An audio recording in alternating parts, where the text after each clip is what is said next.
Kalau tanya setiap daripada kita, semuanya nak masuk syurga. Semuanya nak dirahmati. Tapi dalam keadaan kita adalah orang yang memerangi agama. Kita adalah orang yang memerangi Nabi sallallahu alaihi wasallam. Inilah yang dimaksudkan dengan tukadzibuna biddin. Jangan lupa like, subscribe, dan share. Hashtag Pasti Manfaat.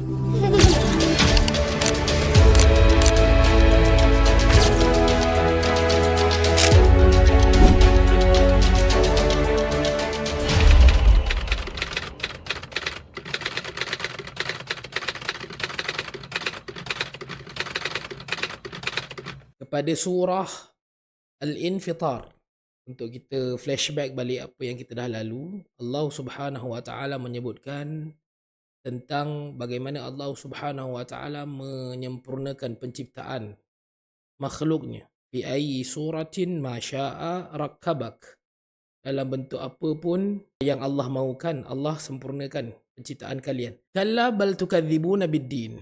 Bila sebut tentang tukadzibuna biddin, ketahuilah kalian adalah orang yang mendustakan dengan agama.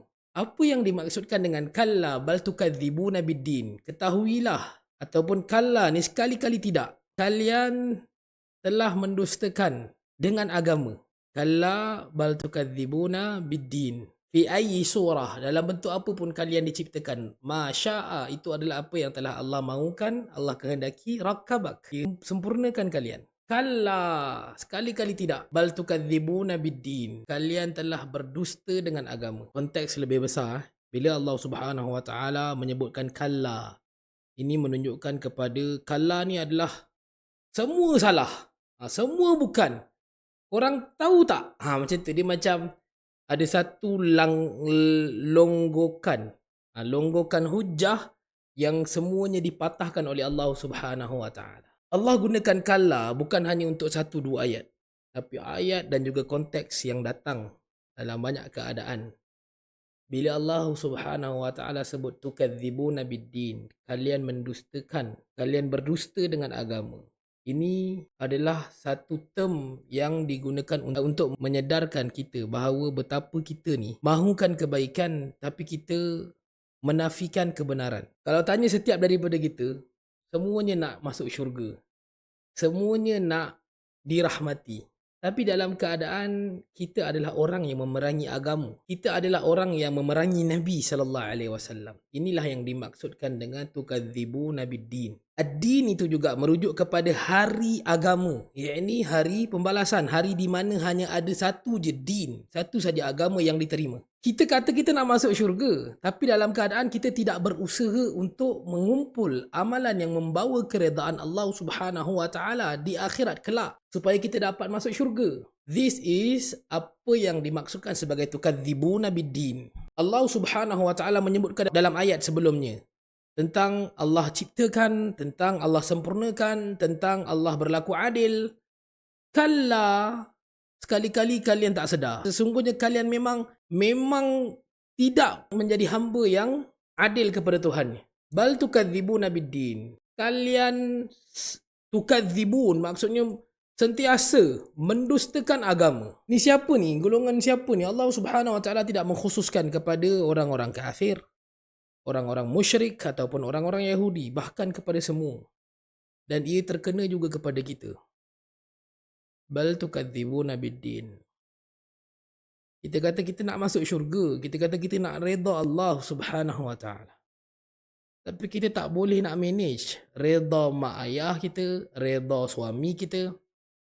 Dalam situasi di mana kita, kalau ditanya, kitalah orang yang paling beria-ia nakkan syurga Allah Subhanahu wa taala. Wa inna alaikum lahafizin.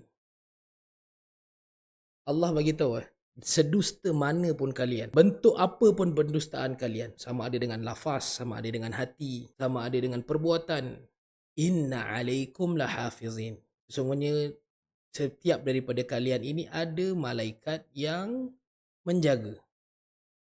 Malaikat ni bukan menjaga kita. Malaikat ni bukan menghalang kita daripada melakukan kejahatan. Malaikat ni bukan membisikkan kepada kita, jangan fikir macam tu. Bukan. Malaikat ini adalah malaikat yang kiraman katibin, yang mulia dan menjadi penulis. Tuan-tuan bayangkan, yusirruna wa ma yu'linun. Apa yang kalian sembunyikan dan apa yang kalian keluarkan, zahirkan. Semuanya ditulis.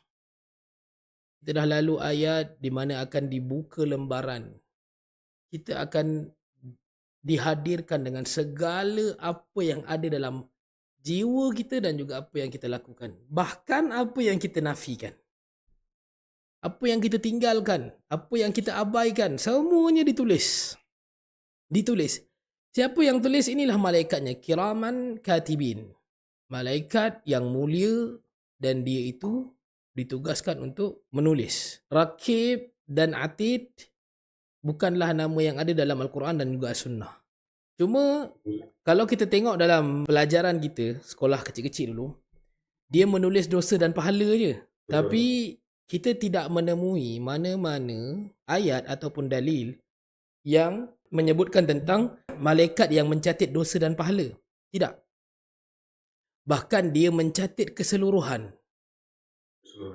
Keseluruhan. Dia bukan hanya dosa dan pahala. Dosa dan pahala ni semua akhirat punya cerita. Kita punya dosa dan pahala belum lagi ditentukan sebagai dosa dan pahala.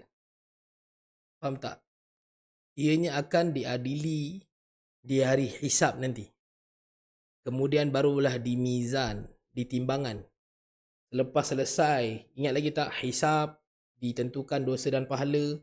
Kemudian adanya proses munakasyah, dibincangkan mana kau dapat benda ni, macam mana kau boleh dapat benda ni. Lepas tu ada orang menuntut pula daripada kita hutang dia, kita zalim dengan dia, wa ghadaba hadha, kita herdik dia. Kemudian diberikan apa yang tinggal kat kita, barulah ditimbangkan. Na'udzubillah, semoga kita membawa amal baik kita. Baik. Apa yang mereka silakan. Sorry. Nak refresh balik, siapa nama yang nama yang sahih untuk kedua malaikat tersebut yang menulis keseluruhan perjalanan hidup kita tu? Wallahu a'lam. Saya selalu bahasakan kiraman katibin. Dan itulah yang saya biasa dengar daripada masyayikh kami. Menyebutkan tentang kiraman katibin. Macam yang penjaga neraka tu kan yang seperti kita ketahui Malik. Okey. Bukan nama kan? Betul. Nama Malik, nama Ridwan yang menjaga syurga itu juga tidak ada asasnya dalam hadis dan juga Al-Quran. Jadi Allah bahasakan dalam Al-Quran disebut penjaga. Betul. Penjaga ataupun Dia bukan penjaga, malaikat lah, malaikat. Sama juga dengan malaikat penjaga gunung yang ada dalam hadis ketika kisah pengembaraan Nabi SAW membawa dakwah ke Taif. Itu juga tidak disebutkan nama secara khusus. Israiliyat, betul. Selagi nama tu nama yang baik dan kita faham merujuk kepada siapa, saya tidak menjadi masalah. Saya tak melihat ianya sebagai masalah besar untuk dibincangkan. Kita boleh ambil selagi mana tidak bercanggah dengan akidah dan tidak bercanggah dengan teks asal, maksudnya daripada hadis dan juga Al-Quran. Ada banyak kisah Israiliyat yang muncul, bahkan nama dalam kebanyakan sirah adalah datang daripada Israiliyat dan ianya diterima. Tuan-tuan dan puan a'azakumullah, ada banyak nama, bahkan Sarah tidak ada dalam Al-Quran, tidak ada dalam hadis, isterinya Ibrahim AS, tapi ianya diterima. Bahkan ada banyak lagi kisah Nabi Yusuf AS diterima selagi mana ianya tidak mengganggu gugat teks asal dan tidak juga bercanggah dengan akidah. Baik. Abu'u laka bi ni'matika alayya wa abu'u